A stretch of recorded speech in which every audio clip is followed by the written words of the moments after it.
Rain hammered the trees like fists the night everything finally came crashing into the open. Sheriff cruisers lined the mountain road in a row of red and blue flashes, slicing through the storm and turning the forest into a strobe-lit nightmare. And there I was, standing barefoot on my own porch, soaked to the skin, holding a severed extension cord that was still spitting tiny sparks into the rain. My hands were shaking not from the cold, but from the shock of what I had just uncovered, and from the woman screaming on the roadside like she was the one who'd been wronged. She was drenched, mascara running in pitch-black streaks, hair plastered across her face, jabbing a finger toward me so violently it looked like she was trying to stab the air. Behind her, the storm bent the pine trees sideways as she shrieked at the deputies, "He stole my power. Arrest him. He's dangerous." Her voice cracked and echoed between the cabins.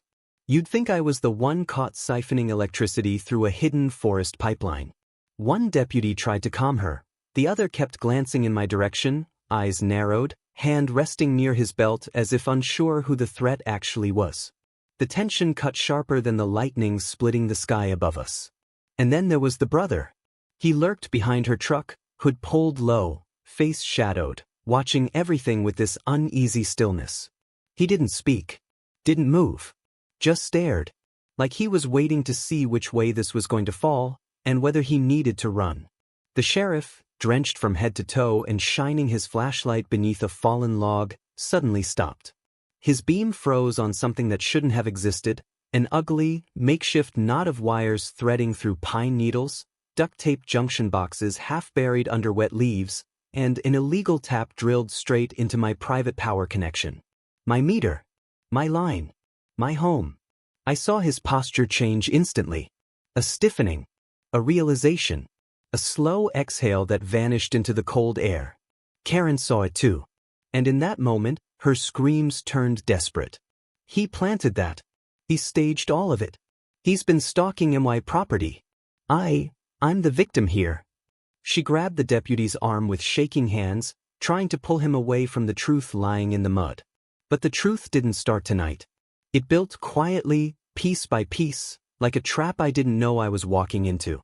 First it was the electric bills, numbers that made no sense for a one-person mountain cabin. Then the rustling outside at night, too heavy to be animals. Then the bright orange extension cord I once found snaking across my porch, only for it to vanish the next day like it had never existed. Then the footprints. Perfect outlines in melting snow, circling the back of my cabin. All those moments, all those warnings, slamming together tonight under the rain, under the flashing lights, under the weight of a lie so bold it somehow almost worked. And as the sheriff followed the illegal wire deeper into the dark, toward the direction of Karen's property, I realized something terrifying. This wasn't an accident. It wasn't a misunderstanding. It wasn't a neighbor dispute gone wrong. It was a setup. One designed to make me look like the criminal. So here's the only question that matters now. What kind of person steals electricity from a stranger, then calls the cops to claim you stole from them? The mountains were supposed to be the one place where life made sense again. After years of grinding city noise and a lifetime of trying to outrun grief, the cabin became my anchor. Solid timber, quiet air, and a long stretch of land where nothing and no one demanded anything from me. I didn't live there full-time, but every weekend, every long holiday, every spare moment, I found myself driving the steep gravel road back to that secluded ridge. Back to the place where my family's stories lived. Inside the cabin, just past the entryway, I kept a small memorial corner. Not dramatic, just a shelf with framed black and white photos of my grandfather splitting logs, my mother canning berries, and my aunt teaching me how to track deer in the snow. A folded wool blanket they all used, a rusted compass, a charcoal sketch of the mountain peak they called home long before I was born. Every time I walked inside, I touched the compass out of habit. A reminder of where I came from. A reminder that the land meant something deeper than property lines. My weekends settled into a gentle rhythm. Up before sunrise, coffee on the deck as the valley glowed gold, then chopping wood, tightening the solar mounts, clearing pine needles from the gutters. I hiked the ridge almost every afternoon, boots crunching across old deer trails, and ended most evenings by the fire, sometimes reading, sometimes just listening to the wind. The air was crisp at that altitude. The kind of cold that wakes you up from the inside out. Out here, storms moved fast, nights dropped early, and neighbors were more like distant pinpoints of light through the trees. Everyone kept to themselves, mostly retirees, seasonal hunters, and a handful of long-timers who'd grown up knowing every bend in the trail. But there were fractures. Subtle ones. Some neighbors gave long looks, not hostile but questioning. Curious who I was. Curious how long I planned to stay. And then there were the accidental comments in passing about how certain families fit the mountain lifestyle better. How some folks just don't blend in. How people should know their place out here. Nothing overt. Nothing anyone could point at. But I felt it. A quiet sorting, an unspoken hierarchy. There was no official HOA. Everyone liked to say that proudly. But a handful of residents acted like they ran one anyway, none more than the woman whose presence hung over the mountain like a storm front. Karen. I didn't know her actual name for a long time. She never introduced herself. Instead, she appeared on trails with a camera slung around her neck, snapping photos of fence posts, water barrels, fallen branches, anything that didn't fit her idea of mountain order. She complained to the community about things that weren't her business. She left passive-aggressive notes on the bulletin board by the mailboxes. Respect shared resources. Noise curfew strictly applies to all residents. Don't strain the local grid. Nobody ever asked who she was talking about, because everyone already knew. Rumor after rumor drifted through the trees like smoke. Someone claimed she tried to get a weekend family evicted because their kids played music on a Sunday afternoon. Another said she accused a veteran of hoarding water after a mild drought. People said her brother liked to wander through other people's property, working on projects, whatever that meant. The first real disturbance in my quiet came small. A slightly higher electric bill. Not alarming, just off. Then there were the noises. Rustling outside at night. Heavy. Not deer. Not wind. Something moving around the cabin. I found my toolbox left open on the porch one morning, although I was sure I had closed it. A set of pliers missing. A flashlight moved. Small things, but unsettling in their strangeness. Then came the extension cord. A bright orange one, half buried in melting snow near the back steps. I frowned at it, picked it up, followed the length of it a few feet, straight toward the trees. But before I could trace it further, the sky started dropping hail, and I went inside. The next morning, the cord was gone. Completely. No imprint in the snow. No trace. Like I had imagined it. I tried to brush it off. This was the wilderness after all. People wandered. Kids explored. Tools got misplaced. Bills fluctuated. But something in my gut felt tight. Like the mountain was whispering that the peace I cherished had begun to crack. A week later, Karen made her first real move. She posted a notice at the community board. Emergency meeting, power usage fairness and community responsibility. The tone dripped with accusation. Beneath it, taped neatly with blue painter's tape, was a graph, anonymous, of course, showing one cabin with unusually high consumption. She didn't name me. She didn't have to. My cabin number was circled in red. The meeting was small, held in the old lodge near the lake. Folding chairs, dusty windows, a mismatched rug. Karen stood at the front with a clipboard as if she'd been elected to something. People shuffled in awkwardly. Some avoided eye contact. Others stared at me like they were waiting for me to confess to something. She talked about resource strain. She talked about fairness. She talked about monitoring usage patterns. And each sentence curved directly toward me, even when she didn't say my name. Then she ended with a line that froze the room. Some people think they can take what doesn't belong to them. I'll handle it. No one challenged her. No one told her she was overstepping. They just looked at one another, uneasy, unsure. And I walked out knowing something had shifted, that the quiet life I'd built on the mountain had been marked by someone who believed she had authority over it. At the time, I thought it was just an annoying neighbor trying to play HOA president. I had no idea it was the first step toward a nightmare that would eventually end with sheriff's cruisers on my road, a severed electrical cord in my hand, and Karen screaming in the rain accusing me of stealing from her. The first real spike hit a week after the power fairness meeting. I opened my email, expecting the usual electric statement. Steady, predictable, nothing alarming. Instead, the numbers stared back at me like a warning flaring red in the dark, nearly triple my typical usage. The cabin wasn't large. I ran no heaters except the wood stove. The solar array covered most daytime needs. The only explanation was impossible, unless someone was tapping into it. I grabbed a notebook and started logging meter readings every morning and night. The numbers jumped in ways that didn't make sense. Massive surges in the middle of the night when everything inside was dark. The readings didn't rise in a gradual curve. They spiked and dropped like someone was flipping a switch hidden in the trees. That's when I noticed the footprints. A set of deep tracks in the mud behind the cabin, circling the back door. Heavy boots, not mine. Fresh. The soil near the rock line looked disturbed, like someone had been kneeling or digging. On the electrical panel, faint tool marks on the screws, tiny scratches, almost invisible unless you knew your own equipment as well as I did. Someone had tried to open it. The peace of the mountain, the silence I had come for, shifted into a tight, unnatural stillness. A watchfulness. As if the woods had eyes. Karen began appearing more frequently, and never by accident. One afternoon as I returned from a hike, I found her standing beside my electrical meter, hands clasped behind her back like she was leading a school inspection. She smiled without warmth, just making sure everyone's staying within reasonable usage. She wasn't even pretending the comment wasn't aimed at me. I didn't authorize you to be on my property, I said. Her smile thinned. People who have nothing to hide don't mind being checked.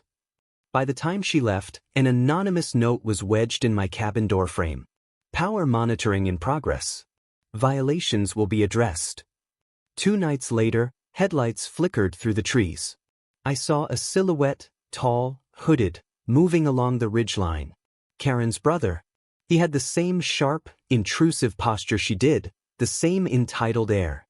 He lingered just out of reach, watching my cabin, shifting from one tree to another like he was waiting for something.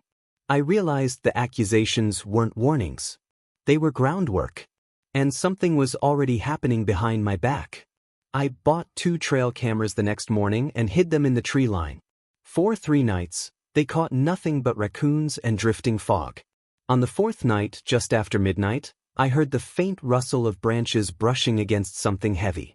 I stayed still in the loft, staring out through the rain-smeared window. And then I saw it. A long orange shape sliding across the ground near my porch. Not an animal. Not a trick of the light. An extension cord. This time, it wasn't disappearing by morning. It was being dragged. I slipped outside in the dark, keeping behind the trees, letting the rain mask my steps. Through the trail cam's faint infrared glow, I caught him, Karen's brother, crouching low, dragging the cord like a snake across the dirt. He moved quickly, checking over his shoulder every few seconds. The cord led deeper into the woods, toward a low ridge where pine needles covered a cluster of rocks. When he reached the rocks, he bent over something hidden beneath them. A junction box. If you could even call it that. It was a mess of splitters, duct tape, mismatched connectors, and frayed wires twisted together like a nest. Another cord ran from it, buried shallowly under loose leaves, pointing directly toward my electrical meter. Months of theft. Months of siphoning. Months of deliberate targeting. My heart hammered with cold, steady disbelief as I took photo after photo. I stepped from the shadows. Karen's brother jerked upright, startled. But instead of fear, I saw something else in his eyes, belligerence. "You need to get off my land," I said quietly. He didn't move. He didn't explain. He didn't apologize. He just yelled out into the dark, "Karen! He's harassing me!" And from somewhere behind the trees, her voice erupted, shrill, full of fury, as if she had been waiting for me to confront him. "You stay away from my family. Stop stealing from us." Then she screamed the word she always fell back on when cornered, "Police!" Her brother fled into the darkness, leaving the nest of illegal wiring still warm from current. I stood there in the rain, breath fogging, trying to make sense of the upside-down world unfolding around me. That's when the sabotage began. First, a cable cut clean through my generator line, severed with bolt cutters. Then soot smeared across my cabin door like a warning handprint. One of my trail cameras smashed open and left dangling from a branch.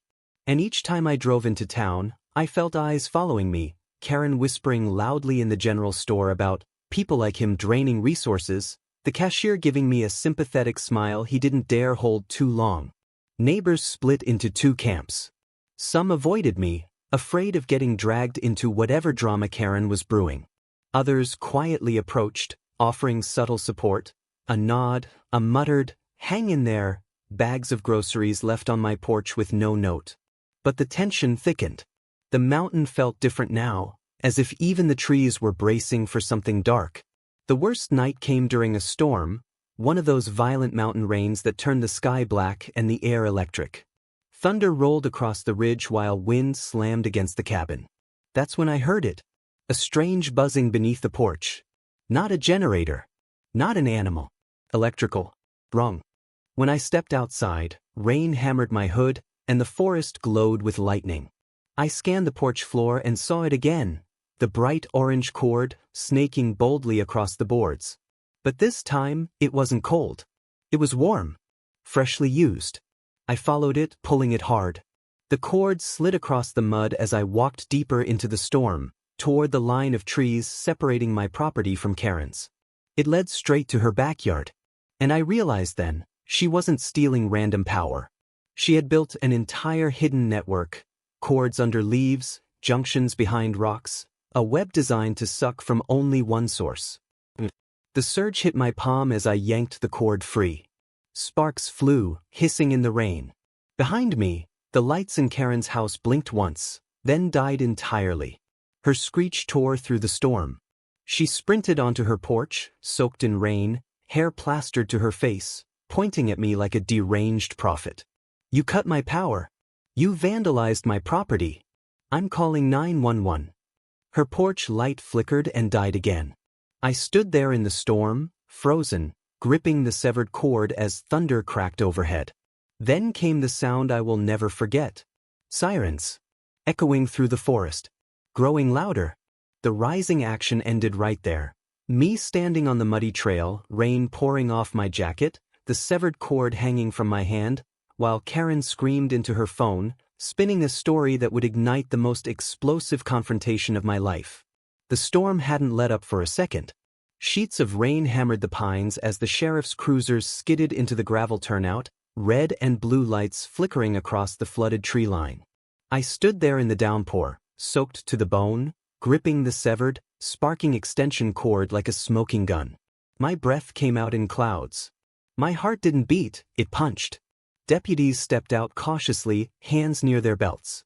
And then, right on cue, Karen burst from her porch like a banshee in a raincoat. "There he is," she shrieked, pointing at me with a trembling finger. "Arrest him. He's been stealing MY power, sabotaging MY property, threatening MY family."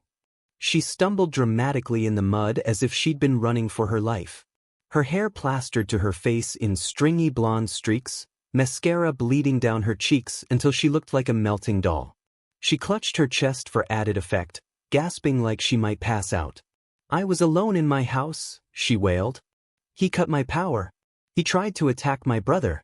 He's dangerous. Arrest him before he hurts someone." Behind her, half hidden behind the family SUV, her brother crouched low, hood up, watching everything with the jittery eyes of someone expecting things to go very wrong. Sheriff Dalton raised a hand. "Ma'am, calm down. We're going to hear both sides." But Karen wasn't calming down, not today. She slammed her palm on the hood of his cruiser. "He stole from this entire community," she screamed. "I've been reporting him for months. You people never listen to me. I'm the only one trying to protect this neighborhood." Then she pointed at the cord in my hand, her voice cracking into hysteria. "He broke into MY power line. My home. I want him arrested now." I didn't bother arguing. Not verbally. Instead, I held up my phone. "Sheriff," I said over the rain, "I've got something you need to see." I thumbed the screen, and the video played grainy night vision footage from the camera she thought she'd destroyed. Green-tinted trees, falling snow, and her brother, creeping across my property with a coil of orange cord over his shoulder. Dalton leaned closer as the video continued, her brother kneeling beside my meter box, unscrewing the panel, attaching a splitter, then dragging a bundled line back toward Karen's property. "That's interesting," Dalton muttered. Karen lunged forward. "That's fake," she screamed. "He edited that. He has some kind of program." I didn't stop. I handed over another piece, photos of the makeshift junction boxes, one after another, hidden beneath rocks and pine needles. Close-ups of duct-taped splitters. Wire clamps. Muddy boot prints matching her brother's boots from earlier that week. Then the kicker, a 30-day log of my electric meter readings, spiking far beyond normal cabin usage. Dalton straightened, jaw tightening. "Is this the cord you followed?" I nodded. "And it leads straight to her crawlspace." Karen whirled on the deputies. "He planted it," she yelled, voice reaching glass-shattering pitch. "He's framing me. Why won't any of you listen?" Dalton didn't argue with her. He simply gestured to two deputies. "Let's follow the line." They started at the torn end in my hand and walked into the trees. Karen sprinted after them, still screaming, but the storm drowned most of it out. I followed at a distance as the deputies traced the half-buried cord through the mud, across the property line, over fallen branches, until it disappeared beneath the skirt of latticework at the base of her cabin. One deputy knelt, lifted the panel with his flashlight between his teeth, and froze. "Sheriff," he called, "you need to see this." Inside the crawlspace, tangled like a nest of copper serpents, were multiple extension cords, 3, maybe 4, each branching from illegal splitters drilled straight into the community's power conduit. Some ran toward a heater, others to a second junction box. All of them patched together with scavenged tools and electrical tape.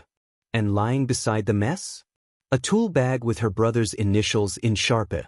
Dalton exhaled slowly. "So this is where your power's been going," he said. Karen snapped. "No. You're wrong," she shrieked, shoving one of the deputies aside. "This isn't mine. He put this here. He sneaks onto my property. He's obsessed with me." "Ma'am," Dalton interrupted, "step back." But she didn't. She lunged forward and grabbed the clear evidence bag right out of his hand, the bag containing one of the makeshift splitters. "You can't take this," she howled. "This proves nothing." The deputies reacted instantly. "Ma'am, that's evidence. Put it down." She clutched it tighter, shaking, eyes wild. "He's the criminal. Why are you all taking his side?" Her brother bolted from behind the SUV, trying to run into the darkness, but another deputy intercepted him before he made it 10 yards. Dalton didn't hesitate. "Karen Marston," he said, voice firm over the storm, "you're under arrest for tampering with utility equipment, theft of services, falsifying reports, and interfering with an investigation." The moment the cuffs clicked around her wrists, something broke inside her. Her face twisted, tears smearing the last of her makeup. As the deputies walked her toward the cruiser, she craned her neck toward me, eyes burning with fury. "This isn't over," she screamed through the rain. "I will make sure you pay for this. You hear me? I'll ruin you." They shoved her into the back seat, slammed the door, and her voice was swallowed by the storm. And just like that, after months of stalking, sabotage, and gaslighting, the empire she'd built on lies finally collapsed. But the damage she'd done? That was still waiting for me in the resolution. The storm finally broke sometime after midnight, long after the cruisers had pulled away with Karen and her brother inside. What remained was the kind of silence that only follows chaos. Heavy, fragile, almost sacred. Water dripped from the eaves of the cabin. The forest steamed like a beast exhaling. And I stood there, alone, staring at the torn cord in the mud. For the first time in months, I could breathe. But the aftermath of a war doesn't arrive all at once. It comes in waves. The first wave hit early the next morning. A deputy returned with a full written report, body cam footage, and a request that I sign a statement. He spoke in the kind of cautious, measured tone people use when approaching someone who's been pushed too far for too long. "We're going to get this sorted," he said. "You've been dealing with something nobody should have to deal with." And maybe it was the exhaustion, or maybe it was the simple fact of someone finally acknowledging it, but I felt something inside me soften, like a knot being loosened. I signed the report, handed over the remaining evidence, and watched the cruiser disappear down the gravel road. Then came the second wave, the neighbors. People who had barely made eye contact with me for months now showed up one by one. Some walked. Some drove. Some just hovered at the end of my driveway, hands shoved awkwardly in pockets, unsure how to begin. But every single one of them came. Mrs. Boone brought a jar of homemade jam and apologized for not speaking up sooner. Ron, the Vietnam vet from 3 cabins down, admitted he'd heard rumors about me that never sat right, and wanted me to know he'd stand as a witness if I needed him. Even the Thompsons, who had once backed Karen in her community rants, showed up with a guilty look and a folded printout of her social media posts where she'd implied I was draining community resources. "We didn't know," they said, voices low. "We should have questioned things sooner." And then, slowly but unmistakably, the truth started spreading. Within 48 hours, everyone in the community had seen the photos. The junction boxes. The splitters. The footage of her brother dragging cords through the woods like some kind of nocturnal parasite. Karen's meltdown went viral within the neighborhood, passed around group chats, text threads, and a Facebook group she once dominated. The woman who had spent years playing sheriff, judge, and executioner was suddenly revealed for what she'd become.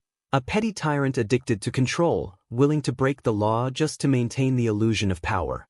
By the third wave, the county stepped in. The electrical inspector came first, crawling under Karen's property with 2 deputies standing guard. He emerged 30 minutes later, pale and furious. "Whoever set this up could have burned down half the ridge," he muttered. "This isn't just illegal. It's dangerous." A county investigator followed, then a social worker, then a specialist from the utility company. Each one discovered more violations: tampered meters, bypassed safety switches, damaged conduits. Months, maybe years of siphoning power from whoever was closest, whoever looked like they wouldn't fight back. And unfortunately, in a place like this, that often meant me. The charges against Karen snowballed: theft of services, trespassing, property damage, utility tampering, filing false police reports, harassment, conspiracy. Her brother faced his own set, mostly related to the physical sabotage. By the end of the week, the mountain had reclaimed its peace. No more shadowy figures lurking in the tree line. No more rustling at odd hours. No more orange cords mysteriously appearing and disappearing.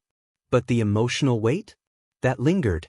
There's something unsettling about realizing how far someone will go just to feel powerful, how easily they will twist the truth, the law, even the community around them to protect their ego. 4 months, I'd been the villain in a narrative she constructed from paranoia and prejudice. And every step I took to defend myself only fed her storyline. She didn't just want control. She wanted vindication. She wanted to be right, even if she had to destroy me to make it true. But the biggest wave came during the hearing. The courtroom was small, nearly silent except for the murmur of chairs and the whisper of jackets. Karen entered in cuffs, head down, the fire in her eyes replaced by a hollow kind of shock. Her brother shuffled behind her, avoiding everyone's gaze. The prosecutor laid it all out: the cords, the footage, the tampering, the false accusations, the months-long campaign of harassment. And then he turned to me. "Is there anything you want to say?" I looked at Karen. For the first time, she wouldn't look back. "I came to these mountains for peace," I said. "I came to reconnect with family, with heritage, with myself." But what I found instead was someone who saw difference as a threat. Someone who believed they had the right to control, intimidate, and take from others. "I'm not here for revenge. I just want my home back. My life back." For a moment, the room held its breath. Karen's attorney whispered something to her. Her eyes flickered, her mouth trembled, and she finally spoke, voice small, barely audible. "I didn't mean for it to go that far. But intent doesn't undo impact. The judge issued a restraining order, restitution, mandatory counseling for Karen, and community service hours for her brother. The criminal charges would proceed in county court. It wasn't dramatic. It wasn't cinematic. But it was justice, slow, steady, irrevocable. And the community?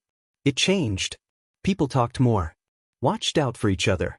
Asked questions instead of jumping to conclusions. The old unspoken hierarchies, the stares, the whispered comments, the assumptions, started to crack. A few apologized outright. Others showed it quietly through their actions. Sometimes unity doesn't come from shared values. Sometimes it comes from shared silence breaking all at once. As for me, I repaired the damage, replaced the panels, installed new locks, upgraded the cameras. And in the corner of my cabin, next to the family photos, I added something new, a small glass jar filled with the frayed ends of that orange extension cord. A reminder, not of fear, not of her, but of what happens when you forget to stand your ground. When you let someone else narrate your story. When you let a bully convince you that you're the problem. Months later, the mountains finally felt like home again. The hikes, the sunsets, the quiet hum of the woods, the sense of belonging, not because the community accepted me, but because I reclaimed my place in it. And Karen? Last I heard, she moved out of state after the sentencing. Her house sits dark most nights. Grass growing wild. Porch sagging. The self-appointed guardian of the neighborhood reduced to a footnote in its history. Funny how power evaporates when it's no longer being fed. So here's what I'll leave you with. What would you do if someone twisted your life into their personal vendetta, and you were the only one willing to fight back? Because sooner or later, every community faces its Karen. But not every community finds its voice. If you've dealt with one, drop your story below. Let's see how many mountains we can echo this through.